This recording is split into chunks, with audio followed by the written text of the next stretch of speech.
Bismillahirrahmanirrahim. Assalamualaikum warahmatullahi wabarakatuh. Alhamdulillahilladzi hadana lihadza wa ma kunna linahtadiya laula an hadana Allah. Asyhadu an la ilaha illallah wahdahu la syarikalah wa asyhadu anna sayyidana Muhammadan abduhu wa rasuluhu wa man ittaba'ahu wa man walah. Subhanaka la ilma lana illa ma 'allamtana innaka antal alimul hakim. Rabbi shrah li sadri wa yassir li amri wahlul 'uqdatam min lisani yafqahu qawli. Qala Allah Ta'ala, a'udzu billahi minasyaitonir rajim. Ya ayyuhalladzina amanu taqullaha wal tanzur nafsum ma qaddamat lighad wattaqullaha innallaha khabirum bima ta'malun. Wa qala Rasulullah sallallahu alaihi wasallam, man kana ya'shina min ba'di la yarawna ikhtilafan katsira. Alaikum bi sunnati wa sunnatil khulafa'ir rasyidin al mahdiyyin addu bin nawajih. Atau kama qala Rasulullah sadaqallah wa sadaqa Rasulullah sallallahu alaihi wasallam. Yang dimuliakan lagi dirahmati Allah, tuan-tuan imam, barisan kepimpinan dan pengurusan masjid yang diketuai oleh yang mulia Datuk Pengurusi, dibantu timbalan pengurusi, ahli-ahli jawatan kuasa, para pegawai-pegawai masjid, para muslimin dan muslimat jamaah maghrib yang dirahmati Allah sekalian. Pertama-tama sekali dan buat kesekian kali, marilah sama-sama kita merafakkan setinggi-tinggi kesyukuran kita kehadrat Allah Subhanahu wa taala, Tuhan yang kita minta pertolongan dan Tuhan yang memiliki segala isi kandungan alam ini. Dengan begitu perasaan syukur dengan sebenar-benarnya di atas nikmat yang dikurniakan, di atas segala kelebihan yang Allah Ta'ala berikan kepada kita, sehingga kita dapat menjalankan kehidupan kita sebagai hambanya dengan sebaik mungkin. Kita bersyukur segala nikmat-nikmat yang Allah beri pada tahun 2023 diteruskan pada tahun 2024 ini, dan kita berharap nikmat ini dapat diteruskan. Hari ini kita masih lagi berada dalam keadaan kesihatan yang baik, kelapangan yang mengizinkan kita untuk mencari bekalan-bekalan negeri akhirat, keinginan ataupun kelazatan kita dalam beribadah, sehingga kita mendatangi rumah ini surau dan juga masjid. Allah beri juga kepada kita perasaan ingat kepada negeri akhirat, dan pilih kita menjadi hamba-hambanya yang terbaik di kalangan hamba-hamba yang berada di atas dunia ini, insya-Allah. Jadi kesemuanya itu perlu disyukuri dengan kita menjalankan segala titah perintahnya dan meninggalkan segala larangannya. Dan apabila kita menjalankan perintahnya, kita telah mensyukuri akan nikmatnya, dalam masa yang sama kita dapat pula pahala. Bila kita meninggal larangannya, kita telah mensyukuri nikmatnya dan kita dapat juga pahala meninggalkan larangannya. Nak bagi tahu pimai-pimai kita juga yang untung. Allah Ta'ala tetap dengan aziz, tetap dengan jalalah dan juga kebesaran-kebesarannya. Kesemuanya itu, tuan-tuan yang dirahmati Allah, Allah suruh dan Allah larang itu tak lain dan tak bukan kebaikannya kembali juga kepada manusia itu sendiri. Jadi tak rugi kalau kita menjadi orang-orang yang baik ini. Selawat dan salam terhadap junjungan besar Nabi kita Muhammad sallallahu alaihi wasallam yang telah dilantik oleh Allah menjadi Rasul akhir zaman dan membawa kepada kita agama yang cukup sempurna. Saya selalu menyebut bahawa kita rasa bersyukur kerana kita telah dipilih oleh Allah sejak azali lah, sejak kecil, sejak keluar daripada perut mak kita, terus menjadi orang Islam. Jadi kita tak perlu lagi bersusah payah untuk mencari agama. Kita hanya bertugas, bertanggungjawab untuk melaksanakan titah perintah agama. Sedangkan ada orang di luar sana kena cari dulu agama, baru dia boleh jumpa. Bila jumpa agama yang benar, barulah dia boleh jumpa amalan yang diterima. Jika dia jumpa agama yang tak betul, maka amalannya tidak diterima. Rezeki dia, nasib dia lah kalau dia jumpa yang baik. Kita alhamdulillah Allah Ta'ala terus pilih berada dalam agama Islam ini dan terus menerus menjalankan tanggungjawab agama kita dengan sebaiknya, dan insya-Allah segalanya itu tidak akan dipersia-siakan oleh Allah Ta'ala. Baik tuan-tuan yang dirahmati Allah, insya-Allah malam ini kita sambung pengajian kita dalam kitab kita Terhumban ke Kawah Neraka, dan saya cuba habiskan kitab kita pada malam ini sehingga ke penghujung muka surat kita, sebab insya-Allah bulan Februari kita cuba mulakan dengan kitab kita yang baru.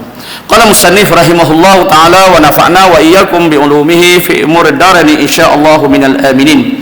Baik, kata pengarang kita.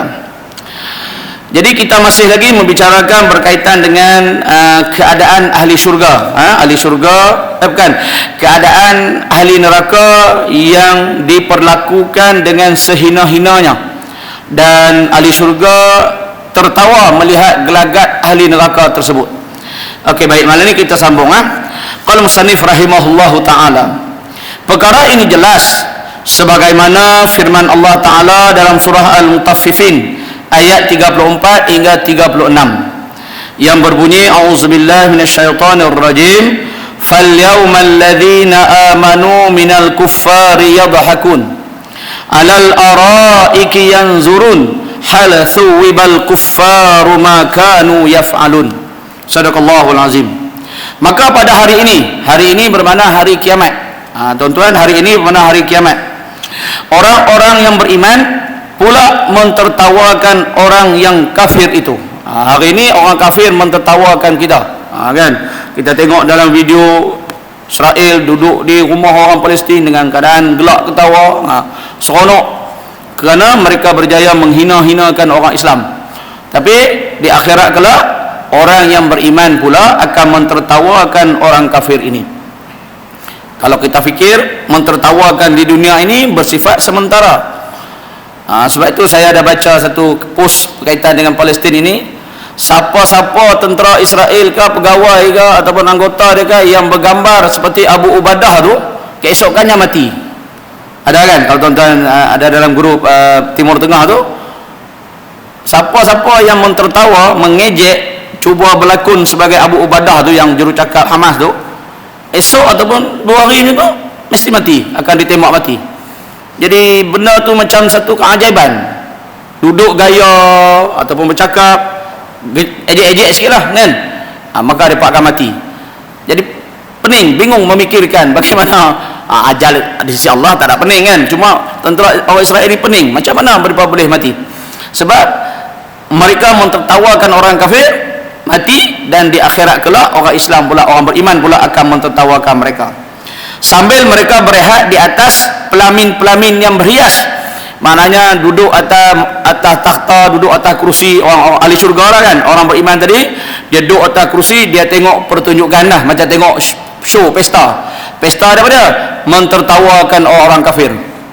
Kan, macam tengok wayang lah, duduk ramai-ramai gelak, pada gelak sambil berehat di atas pelamin-pelamin yang berhias, serta melihat hal yang berlaku kepada musuhnya, iaitu orang-orang kafir. Kan, kita pula ketawakan mereka kerana duduklah tu, duduk atas keadaan tempat yang special, VIP ke, duduk atas kursi ke, duduk atas pelamin, disebut atas pelamin lah, sambil mentertawakan musuhnya. Untuk menambahkan kegembiraan mereka ditanya, bukankah orang kafir itu telah dibalas akan apa yang mereka telah kerjakan dulu? Kan, hal suwibal kuffaru ma kanu yaf'alun, bukankah mereka telah dibalas pekerjaan jahat mereka di atas dunia dulu? Ini depa macam bertanya, seronok sama-sama sendiri. Tengok tu orang kafir tu dah kena dah tu. Dulu atas dunia dia lahir bunuh orang, sekarang dia kena. Jadi sambil-sambil duduk kelak, sambil-sambil depa duduk mentertawa, duduk tengok seorang orang yang dibalas oleh Allah di dalam neraka kelak. Jadi tuan-tuan yang dirahmati Allah, bermakna Allah Ta'ala tidak akan mensia-siakan segala pengorbanan yang kita lakukan, terutama atas nama agama. Baik itu tuan-tuan yang dirahmati Allah, kita letakkanlah agama sebagai keutamaan. Biarpun kita disisih, biarpun kita ditertawakan, biarpun kita dianggap sebagai kolot ketinggalan zaman, tapi insya-Allah dengan agama Allah akan membela kita, kan? Sebab itu agama ini sangat penting. Bahkan dalam apa-apa urusan pun tuan-tuan, agamalah keutamaan kita. Kita uruskan dunia juga, tapi kita urus dunia mengikut acuan agama, mengikut kehendak agama. Kita jangan uruskan dunia seperti mana orang-orang kafir menguruskan dunia. Mereka menganggap hanya kehidupan mereka hanya sekadar di dunia. Akhirat lain cerita. Tapi kita uruskan dunia dengan tujuan untuk mendapat kebaikan di negeri akhirat. Ad-dunya mazra'atul lil akhirah. Nah, dunia ini sebagai ladang untuk kita mendapat pahala di negeri akhirat. Baik, tengok seterusnya kata pengarang kita. Lihatlah keadaan umat Islam pada hari ini. Betul lah kan? Lihatlah keadaan umat Islam pada hari ini ditekan dan diejek oleh sebahagian orang bukan Islam. Macam kita tengok hari inilah contoh yang terdekat di Palestin lah sekarang. Orang Islam ditekan, diejek, dihina. Kalau kita tengok macam-macam dia buat, ditertawakan ramai-ramai. Namun di akhirat nanti Allah Ta'ala membuktikan kekuasaannya, yaitu orang mukmin dan yang bertakwa kepada Allah akan mentertawakan pula orang kafir, yaitu tak kala dipermainkan oleh Allah Ta'ala di dalam neraka. Maknanya orang kafir pula kena ketawa dengan orang Islam, dengan orang mukmin. Kita pula mentertawakan mereka. Ketika Allah Ta'ala mempermainkan, kan banyak kita baca dalam kitab kita ni, antaranya dibukanya pintu pagar neraka, pakat berebut nak keluar tapi malaikat tahan, kepung balik. Antaranya panjat pagar neraka, dalam kitab tu panjat pagar sampai ke atas, dijolok pula oleh malaikat, jatuh balik dalam neraka. Allah Ta'ala pedli pula siapa-siapa yang boleh masukkan kama yarjul jama fil samil khiyat, kan, masuk unta dalam lubang jarum, boleh keluar, sedangkan benda tu mustahil, tak boleh keluar. Maknanya Allah mengejek, kan, Allah mengejek orang-orang kafir ini dan ditertawakan oleh orang-orang mukmin. Kan, kaedah tertawa, bagaimana tertawa tu wallahu ta'ala alam lah, sebab ini alam akhirat bukan alam dunia. Cuma diterjemahkan ni ketawa lah. Wallahu ta'ala alam bagaimana kaedah mentertawakan itu, Allah Ta'ala yang maha mengetahui. Di dalam syurga pada penghuni syurga menanti-nanti untuk melihat apakah yang bakal dilakukan oleh Allah Ta'ala terhadap penghuni neraka. Kan, penghuni syurga ni pakai duk sembang sama-sama mereka, apa agak Allah Ta'ala nak buat kepada penghuni neraka. Kita jadi macam seronok pula, kan, kita macam seronok. Lepas tu kita tengok hari ni orang kafir seronok mengganyang kita, mengganyang sebahagian pada umat Islam, seronok buat porak-porandakan kita. Macam kita di tempat kita tidak diserang secara fizikal. Kalau di Timur Tengah diserang secara fizikal dengan tentera dan sebagainya, tapi kita diserang dengan pemikiran, ghazwatul fikri, kecelaruan pemikiran masuk macam-macam dalam kepala kita, sehingga kadang-kadang yang masuk itu akidah-akidah yang batil, akidah-akidah yang tak betul. Tak larat nak buat kerja hari-hari, nak kena menangkis soalan-soalan ataupun provokasi-provokasi daripada mereka yang beragama Islam tapi berfikiran liberal.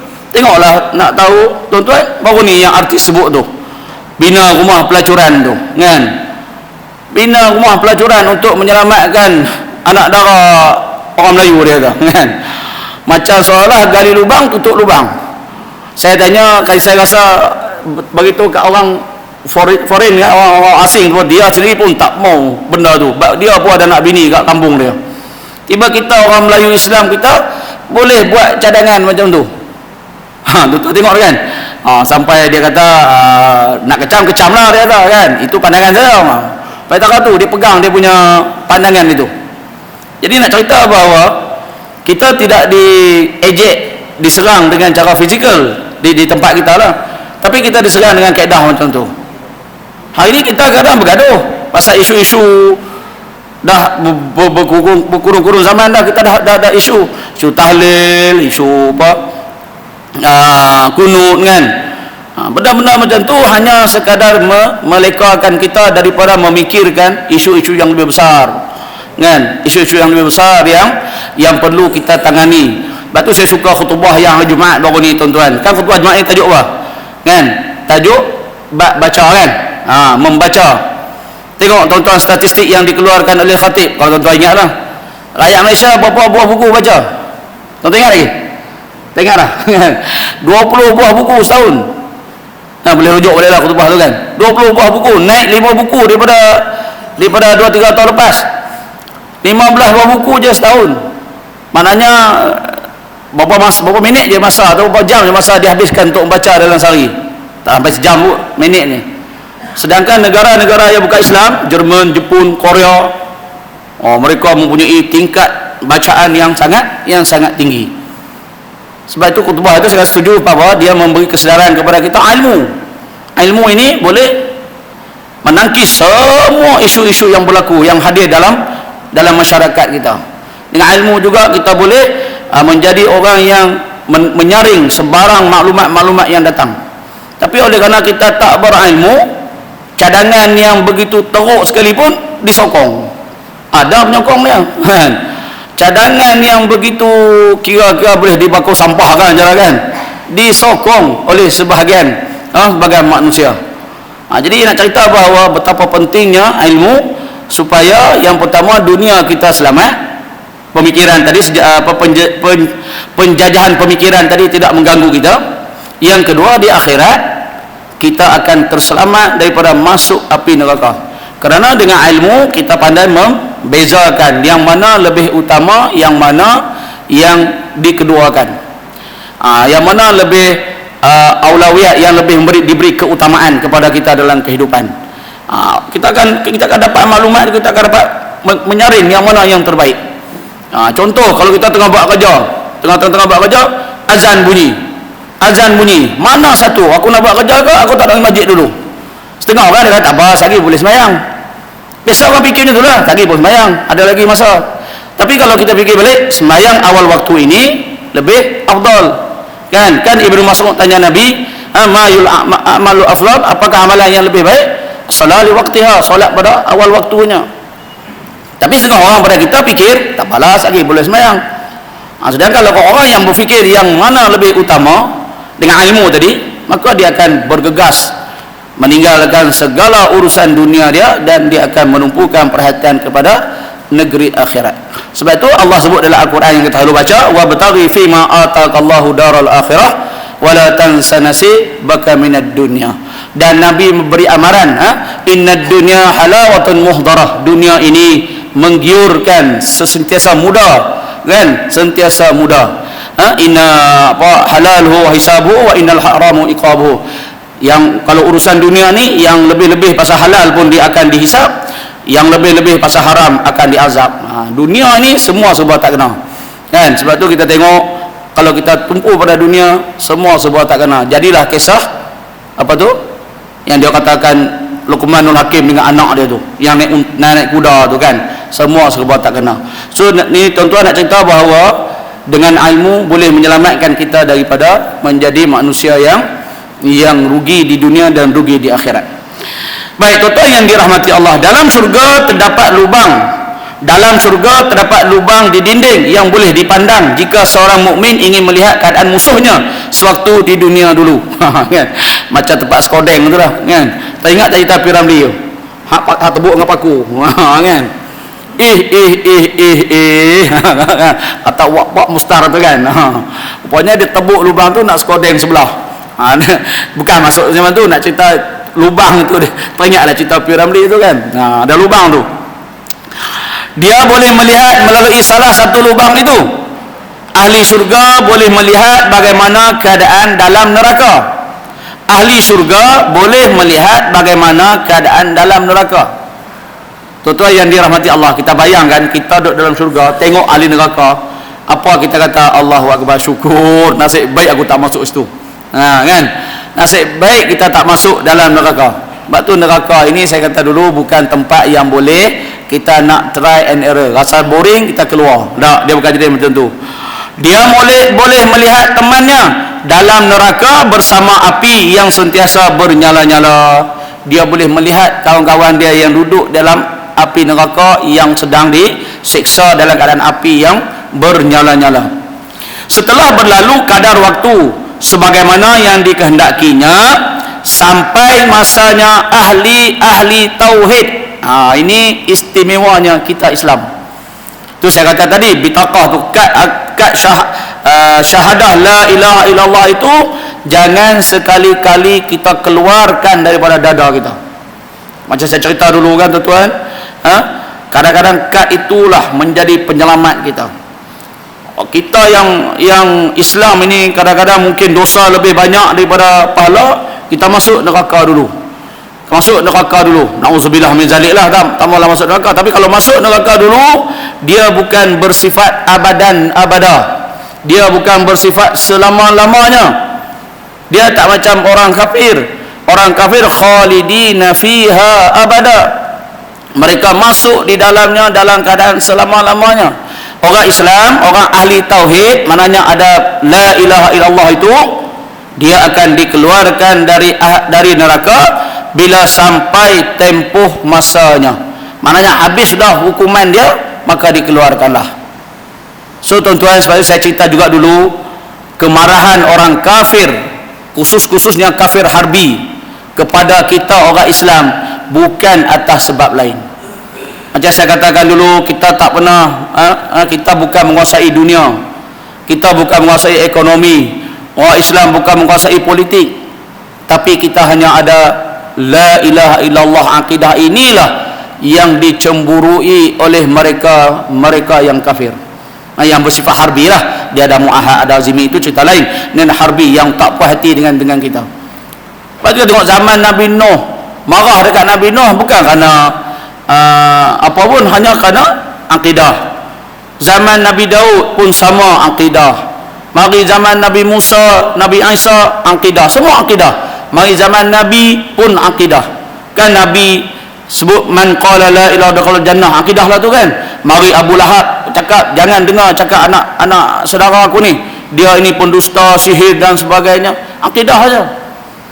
Maknanya akidah ini satu benda yang nak ditarik daripada kita. Bila mari zaman moden kita ni pula, dia tarik akidah dengan cara pemikiran tadi, ghuzwatul fikr, penjajahan pemikiran tadi, dia nak tarik akidah itu juga. Saya dah baca satu perbandingan agama, tulis dalam tu, ada tulis Santani, tuan-tuan bukalah dalam TikTok, ada Santani namanya. Dia kata dia buat satu bandingan Islam, Hindu, Kristian, Buddha. Dia buat perbandingan agama. Kalau kita baca itu, kalau kita tak mempunyai iman yang kuat, kadang-kadang kita boleh terima sebab dia buat penjelasan secara logik, akal. Orang-orang yang geng sarjana, yang geng suka-suka yang akal bijak ni, dia jarang menggunakan kaedah iman. Kaedah tak apalah, tak logik pun tak apa, yang penting kita percaya kerana dia melibatkan alam ghaib. Orang-orang atasan, orang-orang geng-geng sarjana ni jarang mereka nak guna kaedah tu. Biasa mereka guna apa yang boleh diterjemahkan dengan akal. Kalau kita baca tu tuan, saya ambil contoh satu lah. Dia tulis itu, ada agama mengatakan Tuhan tidak menyerupai sesuatu, dia kata. Kan? Sebaliknya Tuhan mempunyai 1000 wajah dan 1000 tangan. Apa tujuan dia? 1000 wajah itu mewakili 1000 kelakuan dan juga pembentukan manusia di atas dunia ini. 1000 tangan itu mewakili 1000 hasil usaha yang Tuhan bantu dalam ketamadunan manusia. Nampak tuan-tuan, dia bagi satu penjelasan. 1000 itu mewakili 1000 manusia, wajah manusia. Kan kita wajah kita macam-macam pelbagai. Dia kata menolaklah dakwaan setengah agama mengatakan bahawa Tuhan itu tidak menyerupai sesuatu. Kita baca sekali imbas, orang yang jenis guna logik akal, dia akan terpengaruh. Jadi kita ni orang yang jadi iman ini benda yang kena percaya, tapi payah nak lihat, kena yakin. Lepas tu dia panggil tasdik biqalbi, lepas tu kena benarkan dengan hati. Jadi orang yang jenis menggunakan akal ni, dia baca sekaligus, dia akan terpengaruh. Bila terpengaruh, dia iya sahaja, akidah dia terlompat keluar. Maka bila dia terlompat akidah, pahalanya habis, dia pula di kalangan orang-orang yang berdosa dan digelar murtad. Innallaha la yaghfiru an yushraka bihi. Allah tak akan mengampunkan dosa mereka yang syirik kepadanya. Wa yaghfiru ma duna zalik, dan Allah akan ampunkan dosa selain daripada itu. Ini bahayanya tuan-tuan, apabila mereka cuba untuk bermain dengan akal. Sebab itu tuan-tuan yang dirahmati Allah, kita sangat bersyukur apabila kita menjadi ahli ilmu, maka kita dapat mengenal pasti mana yang baik, mana yang buruk. Ahli tauhid ialah orang yang dalam dadanya tersemat kalimah la ilaha illallah Muhammadur Rasulullah. Rasulullah SAW bersabda, la yakhrujanna qaumun min ummati minan nar bi syafaati yusammawna al-jahanamiyun. Sekumpulan orang daripada umatku akan keluar daripada neraka kerana syafaatku. Mereka digelar dengan al-jahanamiyun. Hadis riwayat Imam At-Tirmizi, Abu Isa At-Tirmizi. Tidaklah yang dimaksudkan dengan dimasukkan ke dalam neraka itu kekal selamanya, akan tetapi berdasarkan kesalahan dan dosa yang dilakukan semasa hayatnya di atas dunia, iaitu manusia yang beragama Islam, berdasarkan dosa yang dilakukan. Contohnya, dalam sebuah riwayat menyatakan dosa orang yang meninggalkan solat 1 rakaat akan dimasukkan ke dalam neraka Allah selama 80,000 tahun. Ini saya ulang tuan-tuan, dosa meninggalkan sembahyang 1 rakaat 80,000 tahun. Kalau 2 rakaat 160,000 tahun. Kalau 4 rakaat, dia sebab dia kira rakaat bukan waktu, ditulis sini rakaat bukan waktu, maka selama 80,000 tahun itulah orang tersebut akan ditempatkan di dalam neraka. 80,000 tahun ini adakah 80,000 tahun dunia ataupun 80,000 tahun akhirat? Tuan-tuan, kalau 80,000 tahun dunia bolehlah kita bayangkan, tapi kalau 80,000 tahun akhirat, al-yaw kami kedari al-fasanah, satu hari seumpama 1000 tahun. Cuba kira, saya tak boleh kira lah kan. Kalau kira 80,000 tahun akhirat, kalau 80,000 tahun atas dunia, mungkin kita boleh bayang je lah, boleh congak-congak lagi kan, 80,000 tahun dunia. Cuma dia tak sebut di sini dalam kitab ini, adakah 80,000 tahun dunia ataupun 80,000 tahun akhirat. Kalau akhirat tuan-tuan, 1 rakaat 80,000 tahun, 4 tahun tak sembahyang, 10 tahun tak sembahyang. Tuan-tuan bayangkanlah. Baru-baru ni saya kuliah 1 surau tuan-tuan, kuliah 1 surau, cerita bab muhimmah, kitab muhimmah. Muhimmah ni bab suami isteri lah, tanggungjawab suami, tanggungjawab isteri. Jadi saya pun cakap lah, saya kata sesekali para suami ni cek-cek lah, semak-semak lah wudu isteri, semak-semak lah solat isteri, semak-semak lah bacaan Quran isteri. Jangan kita aja syek duk seronok mari ke masjid sembahyang, anak bini di rumah kita tak pernah pun bertanya. Apalah selesai itu, habis sembahyang, habis semua, satu jemaah jumpa saya. Dia kata, "Ustaz, isteri saya tak boleh sembahyang Ustaz, dah hampir setahun tak sembahyang, hampir setahun tak boleh sembahyang." Orang muda lagi. Saya pun perhati tengok, pasal apa dia kata macam tu. Saya kata, pasal apa isteri tak boleh sembahyang hampir setahun dah? Dia kata, isteri saya haid Ustaz. Dia kata, isteri saya haid. Saya pun terkejut, haid. Haid macam mana? Dia kata, itulah tiap hari darah keluar dia dah. Kadang-kadang dalam sebulan tu 2 hari, 3 hari je habis semua darah. Tuan-tuan boleh faham apa itu? Maknanya dia tak boleh beza dah haid dengan istiadah. Itu asas tu tuan-tuan, asas, bukan dalam pun. Kita ambil kira lagi tempoh kedatangan dia bila, kan, sekiranya dia berhenti itu kena rujuk yang bulan lepas itu, banyak lagi lah dia punya isu dia. Ini asas. Dia kata, bukankah bila ada keluar darah tak boleh sembahyang Ustaz?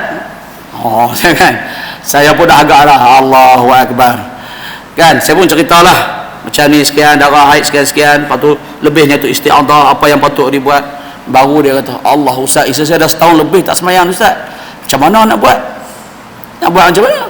Bertaubat dengan Allah je lah. tobat pada Allah, dan di samping itu qada'lah sekat mana mampu. Bukan boleh bayar pergi bank bayar denda kan, tak boleh. Cara dia itu je lah.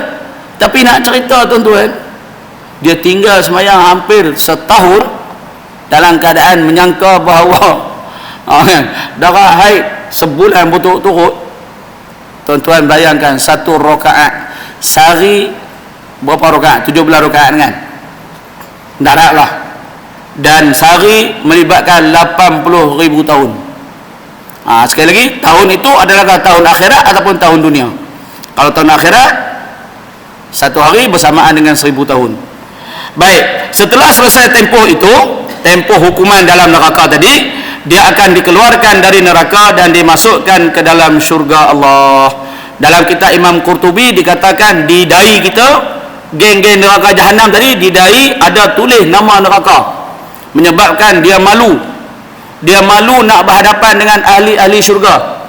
Sebab pada diri dia tu ada tanda bekas-bekas ahli neraka. Mungkin bekas nama, mungkin bekas hitam ke, wallahualam lah kan.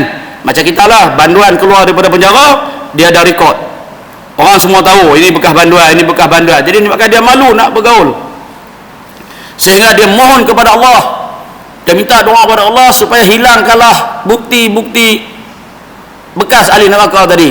Lalu Allah hilangkan dia, muka dia balik berseri, dia punya tag nama neraka Jahannamiyun tadi tak ada dah. Barulah orang tak perasan bahawa dia ni satu ketika dulu pernah dimasukkan ke dalam neraka.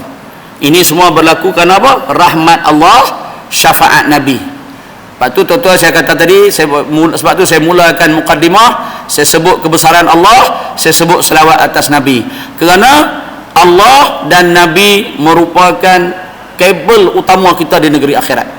Sebab tu kita diminta berselawat, kita minta dihidupkan sunnah dia, kita minta dimemuliakan dia, memuliakan Nabi, segala arahan dia, wa ma atakum fakhudhu kan, segala arahan dia kita ikut. Itulah tujuannya. Sebab keluarnya kita daripada neraka tadi semuanya beroleh daripada syafaat Allah Ta'ala, syafaat Nabi dengan izin Allah Ta'ala. Lepas tu kita hidup atas dunia ni tuan-tuan, jangan lari daripada tiga ini. Ini penting tiga ni. Yang pertama, taatlah kepada Allah, wa ati'ullah wa ati'ur rasul wa ulil amri minkum, dan pemerintah-pemerintah di kalangan kamu. Kita ada sultan, kita ada menteri, kita ada semualah, ketua kampung apa semua orang Islam tu di kalangan kita kan. Kita ada pegawai-pegawai, pengurusan bahagian agama, kita punya pengurusan masjid dan sebagainya, kita semua ada. Yang mana ulil amri minkum merupakan kita punya ketua kita di kalangan kita orang Islam yang sama-sama bersyahadah. Maka kita tidak dibenarkan sekali-kali untuk melawan ataupun membangkang perintah mereka, kerana mereka sebahagian daripada ahli kita. Itu kita kena faham. Sebab kalau Allah dan Rasul kita lawan, di akhirat kelak nayalah kita. Okey, tuan-tuan yang dirahmati Allah. Setelah itu, tempat mereka di dalam neraka itu akan diisi pula dengan orang musyrik, yakni orang yang tidak beriman kepada Allah, orang kafir lah. Tempat mereka di dalam neraka itu diisi pula dengan orang musyrik, yakni orang yang tidak beriman kepada Allah. Orang musyrik yang dimasukkan ke dalam neraka itu berkata, tidak ada beza antara kamu semua dengan kami, melainkan kamu beriman kepada Allah dan mengesakannya. Kita beriman kepada Allah dan kita mengesakannya. Kenapa ada dua tuan-tuan? Kepada kita tuan-tuan rujuk kan, kenapa ditulis beriman kepada Allah dan mengesakannya? Kenapa ada dua? Sebab ada orang percaya kepada Allah tapi sembah benda lain kan. Ini apa saya sembah ini? Ini orang, ini benda, ini hantar pergi ke Tuhan sana, dia kata Tuhan Allah, dia kata. Dia beriman kepada Allah, dia percaya Allah, tapi dia sembah benda lain dengan perasaan benda yang disembah itu akan membawa permintaan dia kepada Allah. Ni sebab tu disebut sini, melainkan kamu beriman kepada Allah. Kita beriman kepada Allah dan kita juga mengesakannya. Maknanya kita tak gunakan perantaraan untuk menghantar kita punya doa. Sebab tu saya cerita dulu tuan-tuan, satu-satunya yang paling ajaib kita lah, kita mari sembahyang duduk dalam masjid, apa pun tak ada di depan kita. Macam saya cerita dulu kawan saya daripada Sabah kan, dia duk bayang kita ni macam dia. Di depan mesti ada kan, ada benda yang jadikan sebagai tempat sembahan. Jadi dia masuk dalam masjid, dia tengok jadi dia kata orang Islam sembah apa, dia kata kosong kat depan. Sebab dia duk bayang macam dia, mesti ada benda. Jadi kita lah satu-satunya agama yang special. Kita sembah suatu benda, satu makhluk, ini satu zat Allah Ta'ala yang laisa kamitslihi, yang tidak menyerupai. Jadi dia kata saja, oh macam tu orang Islam. Dia kata inilah orang Islam, kami sembah Allah Ta'ala yang tidak menyerupai sesuatu. Dia tanya saya balik, kenapa tak boleh serupa? Kalau serupa dia makhluk. Kerana makhluk tak layak disembah, kerana makhluk ada sifat lemah. Oleh kerana dia Tuhan, dia Allah, dia Khalik, dia pencipta, dia mesti ada special dia itu sehingga dia tak layak menyerupai dengan sesuatu pun. Dia terdiam, dia dengar. Sebab dia duk bayang kita macam dia. Ini saya kata tadi, bezanya kita dengan orang musyrik ialah kita ada Allah dan kita mengesakannya. Sekali lagi saya kata, ada orang yang memang beriman kepada Allah tapi menggunakan perantaraan. Orang Nasrani, dia beriman kepada Allah tapi dia menggunakan Yesus sebagai perantaraan, sebagai anak Allah. Baik tuan-tuan yang dirahmati Allah, saya laju sikit nak habis ya. Dalam surah Al-Hijr ayat yang kedua, Allah Ta'ala berfirman, rubbama yawaddul ladzina kafaru law kanu muslimin. Ada masanya orang yang kafir merasa ingin kalaulah mereka telah menjadi orang Islam. Kan? Rubbama yawaddul ladzina kafaru law kanu muslimin. Ada masanya orang kafir merasa ingin kalaulah mereka menjadi orang Islam. Rasulullah SAW bercerita tentang seorang hamba Allah yang menyeru nama Allah selama 1000 tahun dari dalam neraka. Wahai Tuhan yang Maha Pengasih, wahai Tuhan yang Maha Pengasih. Allah Ta'ala memerintahkan malaikat Jibril bawakan hambanya itu menghadapnya. Namun semua penghuni neraka menjauhkan diri kerana takut. Tidak ada yang mahu mengaku. Malaikat Jibril tidak menemukan orang yang dicarinya. Allah pun memberitahu malaikat Jibril di mana hambanya itu berada. Maknanya ahli neraka menyeru, wahai Tuhan yang Maha Pengasih. Setelah menemuinya, malaikat Jibril pun bertanya, wahai hamba Allah, bagaimana menurut pandangan kamu akan tempat kamu sekarang? Allah tanya kepada penghuni neraka tadi. Dia menjawab, ini tempat yang paling buruk. Malaikat Jibril berkata, sekarang keluarlah kamu daripada tempat ini, Allah izinkan kamu keluar. Ini rahmat Allah tuan-tuan. Ini rahmat Allah yang Allah timpakan kepada hambanya. Allah boleh bagi kepada sesiapa yang dia suka. Kita berharap-harap macam itulah, kan? Tapi kalau Allah bagi, alhamdulillah. Kalau Allah tak bagi, nayalah kita. Jadi dalam harap kita mesti ada amalan. Jangan duk harap, amalan pun tak buat. Dengan rasa gembira yang teramat sangat, hamba tersebut berkata, wahai Tuhanku, aku harap engkau tidak akan mengembalikan aku ke tempat ini, yakni neraka, setelah engkau keluarkan aku dari sini. Inilah hari-hari terakhir di neraka yang dialami oleh penghuni neraka yang dibenarkan keluar oleh Allah. Lalu keluarlah dia dari tempat itu disebabkan mulutnya yang sentiasa memuji-muji Allah. Dalam neraka, puji Allah pun dapat keluar. Atas dunia, kalau kita rajin memuji Allah, maka kita akan memperolehi gandaan pahala yang banyak. Sebab itu kita ada wirid, kita ada tahmid, ada tahlil, ada tazkir, ada takbir, supaya kita sentiasa memuji Allah. Kan Nabi sebut dalam hadisnya, kalimatan khafifatan fil lisan, saqilatan fil mizan, habibatan 'ala rahman. Dua kalimah ringan di mulut, berat di timbangan, disukai oleh Allah Ta'ala, iaitu apa dia? Subhanallah wa bihamdihi subhanallahal azim. Kita baca yang tu tuan-tuan, ringan maknanya mudah, tapi timbangan pahala tu berat, dan itulah antara perkataan yang disukai oleh Allah Ta'ala. Dalam riwayat yang lain yang menceritakan perihal orang yang terakhir keluar daripada neraka Allah yang penuh azab itu, daripada Ibnu Mas'ud bahawa Rasulullah sallallahu alaihi wasallam bersabda, saya tak baca dia punya matan dia yang bahasa Arab tu, kita terus tengok yang Rumi dia sebab dia panjang. Baik. Orang terakhir masuk syurga, yakni orang terakhir keluar dari neraka. Orang yang terakhir masuk syurga, yakni keluar daripada neraka, ialah seorang lelaki yang kadang-kadang dia berjalan, kadang-kadang dia tersembam jatuh, dan kadang-kadang dia terbakar oleh api neraka. sehinggalah dia berjaya keluar dari neraka. Mananya dia nak keluar itu pun penuh dengan kepayahan. Jalan-jalan jatuh, jalan-jalan tersembam, kan? Jalan-jalan api sambar dia pula.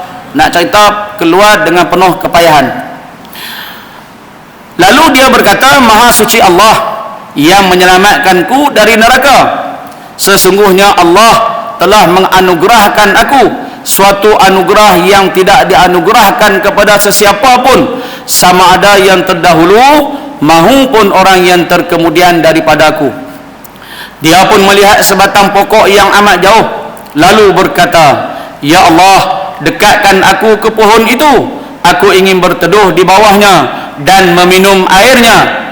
Allah bertanya kepadanya, Wahai cucu Adam, jika aku dekatkan kau ke pohon itu, adakah kau akan meminta hal lain lagi daripadaku? Orang itu segera menjawab, Tidak, wahai Rabbku. Dia berjanji tidak akan meminta hal lain. Allah pun mengabulkan permintaan lelaki itu kerana melihatnya yang tak sabar menikmati teduhan di bawah pohon tersebut. Kan? Cuba kita bayangkan tuan-tuan, bila kita dahaga, bila kita letih, panas, dapat bayangan sikit pun cukup lah. Kan? Padahal tempat yang kita berteduh tu bau busuk, bau macam-macam, tapi panas punya pasal teduh jugalah. Kan? Duduk dalam neraka, tak jumpa baik langsung, nampak pokok, tak apalah, berteduh lagi lah. Namun setelah itu dia melihat ada sebatang pokok yang lebih rindang dan lebih indah daripada pohon pertama tempat dia berteduh. Dia meminta kepada Allah, Wahai Allah, mohon dekatkan aku ke pohon itu, aku ingin berteduh di bawahnya dan meminum airnya. Aku tidak akan meminta hal lain lagi. Allah pun menjawab, Hai cucu Adam, bukankah kau telah berjanji tak akan meminta hal lain lagi? Setelah aku dekatkan engkau pada pohon itu, engkau mahu meminta hal yang lain pula. Ini sifat manusia, kan? Tak pernah puas. Oleh itu, orang itu pun berjanji tidak akan meminta hal lain lagi. Allah pun mengizinkan lalu mendekatkan orang itu ke pohon kedua kerana melihatnya tidak sabar lagi. Orang itu pun berteduh di pohon yang kedua dan meminum airnya. Sikit lagi tuan-tuan, Namun selepas itu dia melihat pohon ketiga yang berada dekat dengan pintu syurga. Pohon itu lebih rindang daripada dua pohon sebelumnya. Dia meminta kepada Allah, Wahai Allah, mohon dekatkan aku ke pohon itu agar aku dapat berteduh di bawahnya dan minum air darinya. Aku tidak akan meminta hal lain lagi. Allah menjawab, Hai cucu Adam, bukankah tadi kau telah berjanji tidak akan meminta hal lain lagi? Orang itu berkata, Bahkan ya Allah, aku tidak akan meminta hal lain lagi. Allah Azza wa Jalla pun mengizinkan dan mendekatkan kepada pohon ketiga kerana melihatnya yang tidak sabar lagi. Setibanya di pohon tersebut, dia mendengar suara penghuni syurga. Dia berkata, Ya Allah, masukkan aku ke dalam syurga. Allah menjawab, Wahai cucu Adam, apakah yang dapat memuaskanmu? Adakah engkau mahu aku berikan dunia dan yang sepertinya? Orang itu berkata, Ya Tuhanku, adakah engkau mempermainkan aku, padahal engkau adalah Tuhan sekalian alam. Maknanya Allah Ta'ala tu macam peli lah. Aku dah bagi, dah nak apa lagi? Nak dunia? Macam tu kan. Macam kita lah, bagi RM30, tak cukup lagi, nak lagi, nak RM1,000, kan? Macam tu lah Allah mainkan dia. Dia kata, macam mana mainkan aku sedangkan engkau adalah Tuhan sekalian alam? Padahal Allah macam peli kat dia aja. Sebab dia penghuni neraka, tak padan penghuni neraka, minta macam-macam, kan? Tak padan salah, baru lepas kena bakar apa semua, baru keluar sat-sat, bukan main demand yang bukan-bukan, minta pohon lah. Allah bagi, lalah peli dia. Kenapa tak puas hati lagi? Nak dunia, kan? Macam peli lah. Ibnu Mas'ud pun ketawa. Dia berkata kepada mereka yang mendengar kisah itu, Adakah kamu semua tahu kenapa aku ketawa? Para sahabat lain pun menjawab, Ya, mengapa kau ketawa? Ibnu Mas'ud menjawab, Kerana aku melihat Rasulullah SAW ketawa ketika menceritakan kisah ini. Maknanya dia ketawa kerana Rasulullah ketawa. Ini hebatnya para sahabat. Mereka ikut Nabi itu, sunnah Nabi segala-gala mereka ikut. Sebab tu Ibnu Mas'ud, Ibnu Umar, dia jalan tempat yang Nabi duduk, dia duduk. Nabi berhenti, dia berhenti. Walaupun tempat tu tak perlu berhenti, tapi dia berhenti juga kerana nak ikut sunnah Nabi sallallahu alaihi wasallam. Aku pun bertanya kepada Rasulullah, Wahai Rasulullah, mengapa engkau ketawa? Baginda pun menjawab, kerana Tuhanku, Tuhan seluruh alam juga ketawa. Allah pun ketawa. Macam mana agak Tuhan Allah ketawa? Itu kita mengaji bab ilmu akidah lah. Bukan ketawa macam kita tu, kan, terbahak-bahak. Macam mana kita kena tengok dalam ilmu akidah pula. Baik. Orang itu berkata, ya Tuhanku, adakah engkau mempermainkan aku? Padahal engkau adalah Tuhan sekalian alam. Allah menjawab, sesungguhnya aku tidak mengejekmu, tapi aku maha kuasa untuk mewujudkan apa-apa yang aku mahukan. Hadis tersebut diriwayatkan oleh Muslim, An-Nasai, Ahmad dan Al-Baihaqi. Kisah yang sama dalam lafaz yang berbeza juga diriwayatkan oleh Imam At-Tirmizi, Ibnu Hibban dan Al-Hakim. Orang tersebut adalah penduduk yang paling rendah darjatnya, bekas ahli neraka. Penduduk yang paling rendah darjatnya, tapi dimasukkan ke dalam syurga dengan sifat rahmat, rahman dan rahim Allah Ta'ala. Begitulah sifat kebesaran Allah yang hanya dikurniakan berdasarkan budi bicaranya sahaja. Tengok pengarang kita tulis budi bicaranya, seolah Allah Ta'ala tu macam manusia, budi bicara, kan? Ini berdasarkan sifat rahman dan rahim. Maknanya yu'til hikmah man yasha', dia boleh bagi kepada siapa yang dia nak, terpulang. Sebab itu kita kena minta rahmat Allah. Kita buat baik, kita sembahyang, kita turut perintahnya ini supaya Allah menumpahkan rahmat dia kepada kita. Bila dia tumpah rahmat pada kita, dia sayang kat kita, insya-Allah kita akan masuk syurga. Dan untuk meraih kasih sayang tersebut, kita perlu buat baik, kita ikut perintah. Mak kita macam mana kita nak raih kasih sayang dia, kita ikut perintah dia, insya-Allah dia sayang kat kita. Begitu juga Allah Ta'ala, kita ikut perintah dia, dia akan bagi rahmat, rahman dan rahimnya kepada kita. Maka kita pada kesempatan yang masih ada ini, maknanya masih hidup ini, janganlah berhenti doa, berdoa memohon kebaikan di dunia dan kebaikan di akhirat, serta tetapkanlah iman dan takwa hanya kepada Allah Jalla wa'ala. Betapa Allah sangat menginginkan kita terselamat daripada nerakanya dengan diajarkannya kita berdoa, Rabbana atina fid dunya hasanah wa fil akhirati hasanatan wa qina azabannar. Wahai Tuhan kami, berilah kami kebaikan di dunia dan kebaikan di akhirat, dan peliharalah kami dari azab neraka. Surah Al-Baqarah juzuk kedua ayat 201. Wallahu ta'ala alam. Habis tuan-tuan, kitab kita terhumban ke kawah neraka. Jadi mudah-mudahan khatamnya kitab kita ini bermakna, maklumlah kita bahawa neraka itu satu tempat yang sangat dahsyat tempatnya, dan berusahalah untuk mengelakkan diri kita daripada terhumban ke kawah neraka tersebut.